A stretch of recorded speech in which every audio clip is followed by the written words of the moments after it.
The Galactic Emperor sat in his sprawling throne room, surrounded by advisors who spoke in hushed, urgent tones. Reports from the fringes of the Empire detailed troubling developments on a backwater planet called Earth.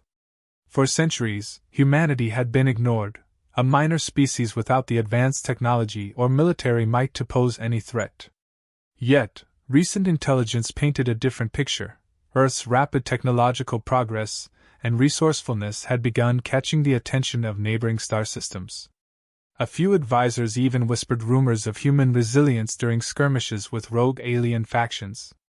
The Emperor's voice, cold and calculating, cut through the murmurs. "If left unchecked, they will become more than a nuisance," he said. "We've allowed them to grow bold. That ends now." His words carried the weight of centuries of dominance, his paranoia sparked by the possibility of losing control. The solution was simple: annihilation from within. In the shadowed corner of the throne room, the leader of the eviscerators of Kaldar, the Empire's elite assassins, stepped forward. Clad in black armor that shimmered unnaturally, the alien spoke with a voice like grinding steel. "We will ensure Earth remembers its place. None will remain to resist." These assassins were the stuff of legends across the galaxy, specialists in silent infiltration and surgical elimination, leaving no trace of their presence. For centuries, their missions had ended with perfect success. Days later, the squad deployed to Earth.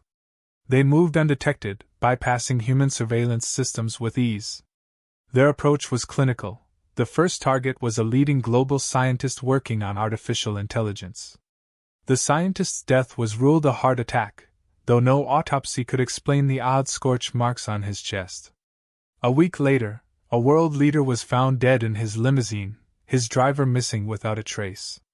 The assassins worked with ruthless efficiency, their presence marked only by the growing chaos among Earth's leadership. News spread across the planet, with governments scrambling to uncover the perpetrators. But every investigation hit a dead end. Panic set in, and the media speculated wildly about shadowy conspiracies or advanced terrorist cells.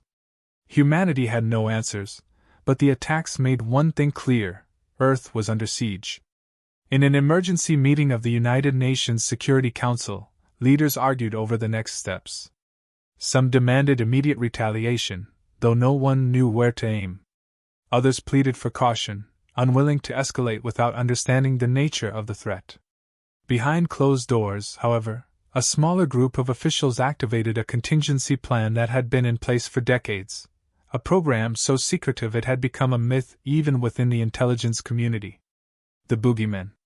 This elite Black Ops team had been created in the aftermath of humanity's first contact with hostile aliens, an event that had been buried deep under layers of classified documents.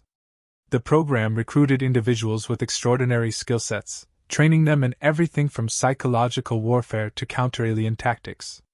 They operated in the shadows, answering to no one except a small council of military leaders. Their very existence was Earth's insurance against threats like this one. In an underground facility somewhere in the Nevada desert, the Boogeymen were summoned. Commander Pierce, a grizzled veteran with a reputation for getting results, reviewed the reports of the recent assassinations. Around him, his team prepared. There was Fletcher, a cyber warfare specialist who could crack alien encryption systems in minutes. Next to him, Ramirez, a former Navy SEAL with a knack for improvisation under pressure. Rounding out the group was Singh, an expert in alien technology whose unconventional ideas had saved countless missions. Pierce addressed his team with grim determination. "They've brought the fight to us. Now we remind them who they're dealing with. We don't stop until every last one of them is gone." In the days that followed, the assassins continued their work, but cracks in their plans began to emerge. Their targets were harder to reach, and some locations were fortified with inexplicable defenses. The assassins dismissed these as coincidences, until one of their operatives vanished during a mission. A follow-up investigation revealed nothing but a cryptic message scrawled on a wall, **. We see you. **. The assassins, once so confident, began to sense a shift in the balance of power. Earth was not as defenseless as they had assumed. The Boogeymen had always been a whisper, a rumor among Earth's military circles. Yet to those who controlled the program, they were the last, desperate line of defense, activated only when humanity faced extinction-level threats. Now they were Earth's only hope. Deep within their secure command center, Commander Pierce analyzed intercepted communications from the alien assassins. The data painted a clear picture. These operatives were not ordinary soldiers. They were bred for perfection, their methods honed over centuries of unbroken success. But they had made one critical mistake. They had underestimated humanity. Pierce's team worked with precision, leveraging Earth's greatest strength, unpredictability. Fletcher, hunched over his terminal, decrypted fragments of alien transmissions. His voice was steady as he reported. "They're coordinating their next target, a weapons development lab in Eastern Europe. If we move fast, we can intercept them before they strike." Ramirez, already strapping on his gear, smirked. "Let's show them what human ingenuity looks like." The Boogeymen didn't wait for their enemies to make the first move. Using a combination of satellite surveillance and on-the-ground intel, they pinpointed the assassins' likely approach. The mission was clear: disrupt the attack, capture one of the aliens alive, and learn everything they could about their strategies. The Boogeymen moved like ghosts, blending seamlessly into the terrain. Their advanced gear, augmented by stolen alien tech, gave them an edge that no conventional military could hope to replicate. The ambush was swift and brutal. As the assassins infiltrated the lab, the Boogeymen struck. Smoke bombs obscured the room, infrared sensors revealed the assassins' cloaked forms, and high-frequency disruptors rendered their psychic abilities useless. The aliens, for the first time in their existence, were caught off guard. One fell to a well-placed shot from Ramirez, his cloaking device failing as he crumpled to the ground. Another attempted to flee but was intercepted by Singh, who deployed an EMP pulse that short-circuited the alien's armor. The operation ended with minimal casualties on Earth's side. The lab remained secure, and more importantly, the Boogeymen had a prisoner, a living assassin whose technology and tactics could now be studied. Back at their base, the interrogation began. The captured alien, though defiant at first, found itself overwhelmed by the humans' relentless methods. Singh dissected its armor, uncovering its secrets piece by piece. Fletcher hacked into the alien's neural implant, extracting fragments of its mission protocols. The more they learned, the clearer it became: the assassins weren't just soldiers. They were the Empire's executioners, deployed only against threats deemed too dangerous for conventional warfare. Yet, for all their strength and training, the assassins had one glaring vulnerability: they operated on the assumption that their prey would always be weaker. The Boogeymen exploited this arrogance mercilessly. Pierce directed his team to feed false information into the aliens' communication network, planting the idea that Earth's defenses were unraveling. The assassins, desperate to regroup, walked into one trap after another. Each time they tried to strike, the Boogeymen were there, waiting in the shadows. The psychological warfare escalated. Messages appeared at the sites of the assassins' operations, written in alien script but carrying a chilling simplicity: *. We know who you are. *. Equipment disappeared from their caches, sabotaged beyond repair. Their escape routes were systematically blocked. The assassins, once proud and confident, began to falter. Their reports to the Empire grew increasingly desperate, filled with details of an enemy that seemed to anticipate their every move. For the Boogeymen, this wasn't just about survival. It was about sending a message. Earth would not be intimidated. Pierce ensured that every action his team took reinforced this point. The assassins found themselves hunted by an adversary they couldn't see or predict, a force that operated with a ruthlessness that mirrored their own. For all their advanced technology and centuries of training, they were no match for humanity's raw adaptability and resolve. When the alien prisoner finally broke, it revealed the assassins' next target: a communications hub in South America, critical to Earth's defense coordination. The Boogeymen prepared for what would be their boldest operation yet: a direct assault on the assassins' hidden staging ground. This wasn't just about preventing another attack. It was about dismantling the assassin's ability to operate entirely. Pierce's voice was calm as he briefed his team. "They think they've seen everything we can do. Let's prove them wrong. As the Boogeymen mobilized, the assassins began to realize the scale of their mistake. They had come to Earth expecting an easy victory, only to find themselves ensnared in a nightmare they couldn't escape. Their perfect record was shattered. For the first time in their existence, they understood what it meant to be prey. The assassins' desperation became evident as their strikes grew sloppier. Each move was calculated to regain control, yet every step forward pushed them deeper into the Boogeymen's web. Velther, the assassin's leader, known for his cold precision and psychic prowess, now struggled to keep his team together. Their numbers had dwindled, their strategies unraveled, and their sense of invincibility had been replaced by unease. This was unfamiliar territory. An enemy not only survived but actively hunted them, turning the Empire's tools of fear against them. Velther called for an emergency regroup, using what little remained of their encrypted communication network. The message was clear: consolidate resources, secure a fallback position, and reassess the threat. But the Boogeymen, having already infiltrated their channels, were 2 steps ahead.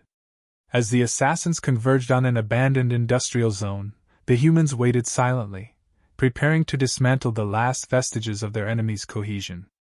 Pierce's plan was meticulous. Rather than a direct assault, the Boogeymen created chaos, using the environment as a weapon.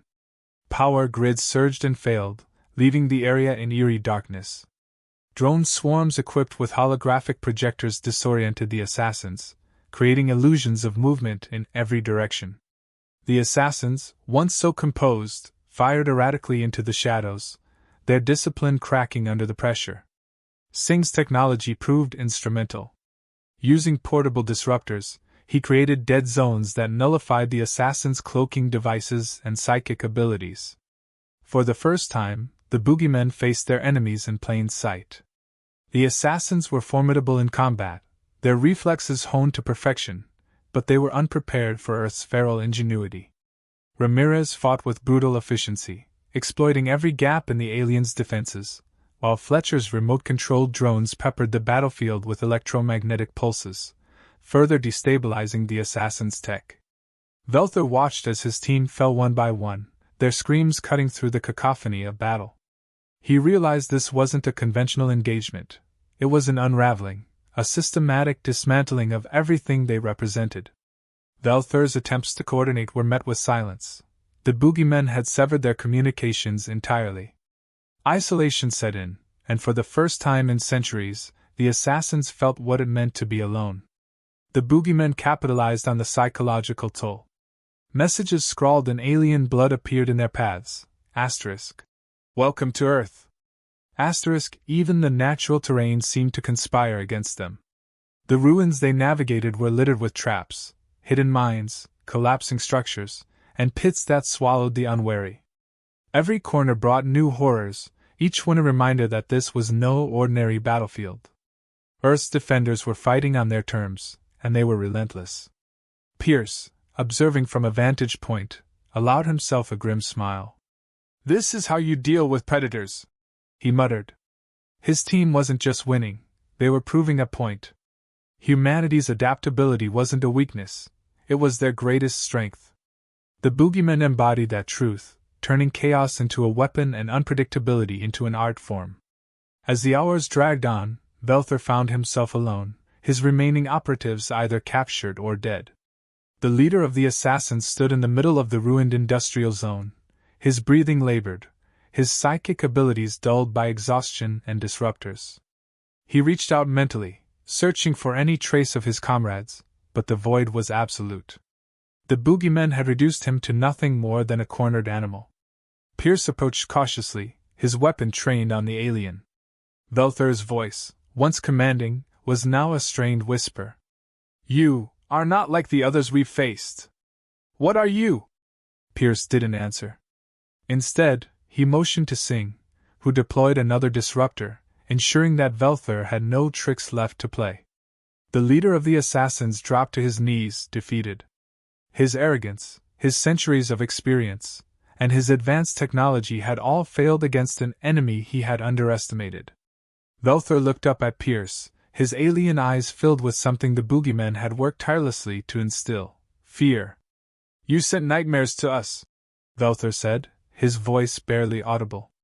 But you are the true nightmares. Pierce stared down at the broken figure before him, his face unreadable. Welcome to Earth, he replied coldly, before signaling for extraction. The mission was complete, but the real battle was only beginning. The message they would send to the Galactic Empire would ensure that humanity's resolve would never again be questioned. Velther's capture marked the turning point. The assassins were not just defeated, they were dismantled. Every piece of their technology was taken, dissected, and repurposed. Earth scientists, working in tandem with the Boogeymen, pushed their understanding of alien engineering into overdrive. But the victory wasn't celebrated. It wasn't over. The Galactic Empire would respond, and Earth needed to send a message before retaliation arrived. The Boogeymen prepared for their final move. Velther, stripped of his psychic enhancements and advanced armor, sat in a containment cell. He watched silently as the humans worked with terrifying efficiency. They weren't gloating or savoring their triumph, they were preparing. That made them more dangerous than he had ever imagined. For all the stories he had heard of Earth's barbarity, he now saw a species that thrived under pressure, one that grew stronger with every challenge. Pierce stood before the holographic transmission console, a figure of absolute composure. It's time, he said simply. His team didn't need further instruction. They knew their roles, each movement precise, each action deliberate. The room buzzed with quiet intensity as the message was finalized, a recording that would be sent directly to the Galactic Empire's core worlds. The transmission began. The image of Velther appeared first, the once proud assassin kneeling in defeat. Behind him, the Boogeymen stood, their faces obscured, their presence an ominous shadow. A voice, calm and devoid of emotion, echoed through the recording. It wasn't Pierce's voice but a synthesized one designed to carry weight beyond the individual, to embody the will of humanity itself. You thought Earth would kneel. You sent assassins, and we unleashed nightmares. Next time, we will come to you. The transmission cut to scenes of Earth's readiness, fleets of ships in dry dock, soldiers in advanced armor training in simulated combat, and laboratories teeming with activity as human scientists reverse-engineered alien tech. The final image was stark and unforgettable. Velther's fallen comrades, their cloaking devices removed, their true forms laid bare for the galaxy to see. The message was sent. Across the galaxy, it spread like wildfire. Alien worlds that had long suffered under the Empire's rule found hope in humanity's defiance. Rebel factions whispered of Earth as a symbol of resistance, a planet that had faced the Empire's elite and not only survived but emerged stronger. In the Empire's core worlds, the reaction was one of outrage and disbelief. The Emperor, watching the transmission in his private chambers, shattered the glass in his hand. They dare mock us? He roared. Yet, beneath his fury, there was an undercurrent of unease. The assassin's failure was unprecedented, and the implications of Earth's capabilities were undeniable. He ordered an immediate response, but his advisors hesitated. Attacking Earth now might not result in the swift victory he envisioned. The cost could be catastrophic. Back on Earth, the Boogeymen remained vigilant. They knew the Empire would not ignore the challenge for long. Pierce, standing with his team in the command center, reviewed the next phase of preparations. The captured technology had already yielded breakthroughs: weaponized energy fields, enhanced propulsion systems, and defensive countermeasures capable of disrupting even the most advanced alien ships. Humanity was no longer playing catch-up. They were innovating, pushing beyond what the Empire thought possible. Singh approached Pierce, holding a prototype of a new weapon. "We're ready," he said. Pierce nodded but said nothing. His focus was unyielding. The mission wasn't over until humanity's survival was assured. Meanwhile, Fletcher monitored galactic chatter. Reports of unrest in the Empire's outer territories began to surface. Small rebellions were breaking out, inspired by Earth's defiance. "They're watching us," Fletcher said. "If we hold the line, others might follow." Ramirez leaned against the console, his trademark smirk returning for the first time in days. "Let them come." They'll learn what happens when you poke the wrong species.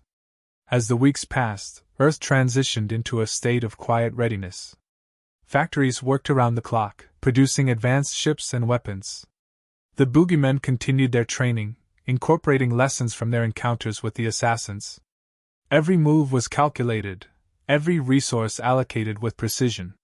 This wasn't just preparation for defense, it was preparation for survival in a galaxy that now knew humanity's name.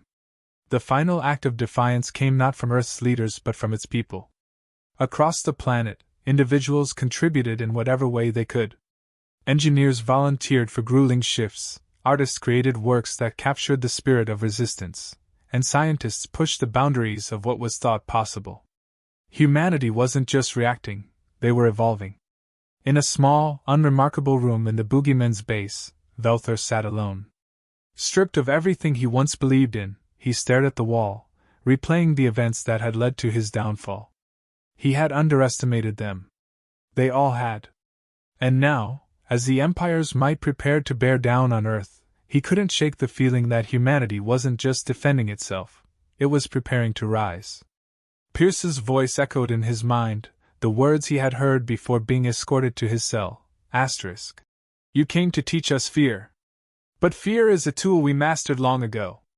Asterisk. The Boogeymen stood ready, the guardians of a planet that had proven itself unbreakable. And as the galaxy held its breath, humanity waited, not in fear, but in anticipation. The next move belonged to the Empire. But whatever came, Earth was ready.